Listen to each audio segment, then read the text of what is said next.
Hi, Matt from How to Create here.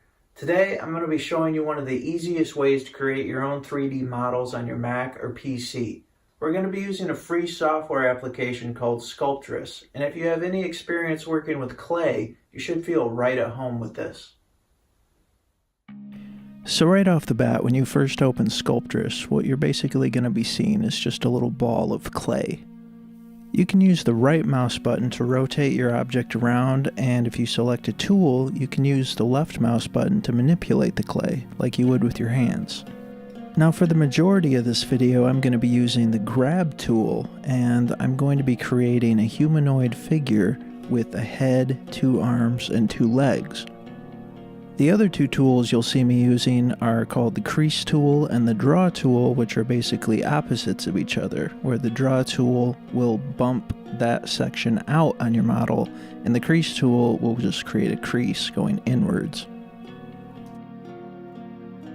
Now, as you've probably noticed by now, whatever I do to one side of the model happens equally to the other side, and that's because I have symmetry turned on, which is that little arrow on the left. Since most features on a humanoid character are symmetrical, you can leave this on for most of the creation process, but when you go to add specific details that you don't want on both sides, you can just turn it off. Just be aware that if you want to turn it on again, it's going to duplicate one side of the model to the other and you'll lose any changes, so definitely leave that until last. Now, one thing I should make you aware of before you get too far into the process, and that is the triangle count, which is that number located on the lower left of your screen. If you are using Sculptris on a lower end PC and that triangle count gets too high, there's a chance that it may crash. Now, in 99% of the cases I've had that happen in, the models have come back undamaged once I reopen the application.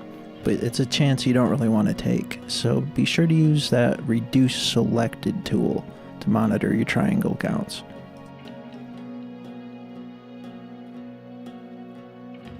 Another tool you'll see me use a lot throughout this video is called the smooth tool. Now this is kind of like the equivalent of adding water to a piece of clay that you're working on, where it just kind of smooths out the rough edges. There's also scale and rotate, which is great for, say, if I make a hand too big or too small and I want to use the scale tool to just make it a little bit bigger, or if I make a finger that's bent the wrong way and I want to rotate it.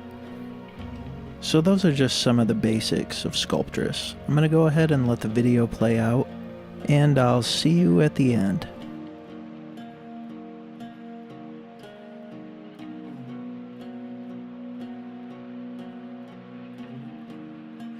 Do you remember what I'm here to say?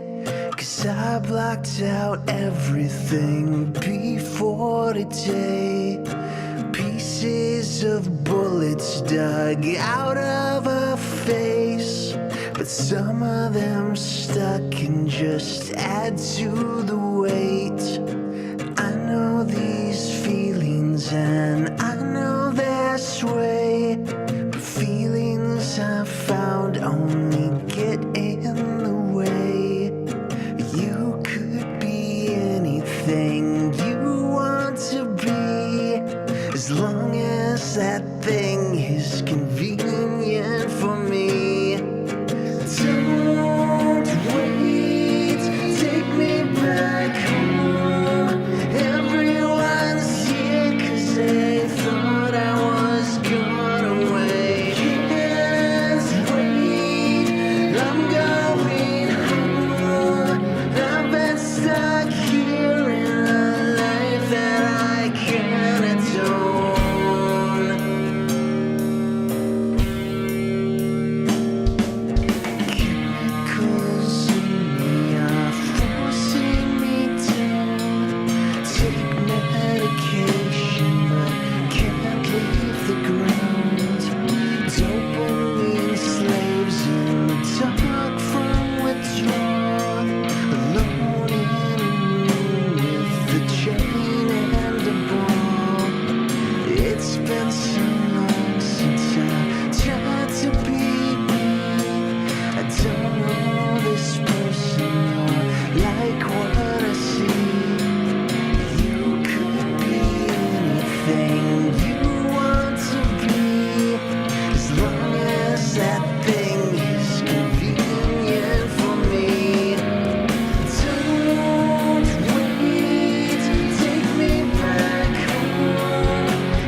that's all the time we have for today. Hopefully you were able to learn something about Sculptris. Hopefully you'll be able to create your own 3D models. If you have any questions, please hit me up on the blog. Thanks for watching.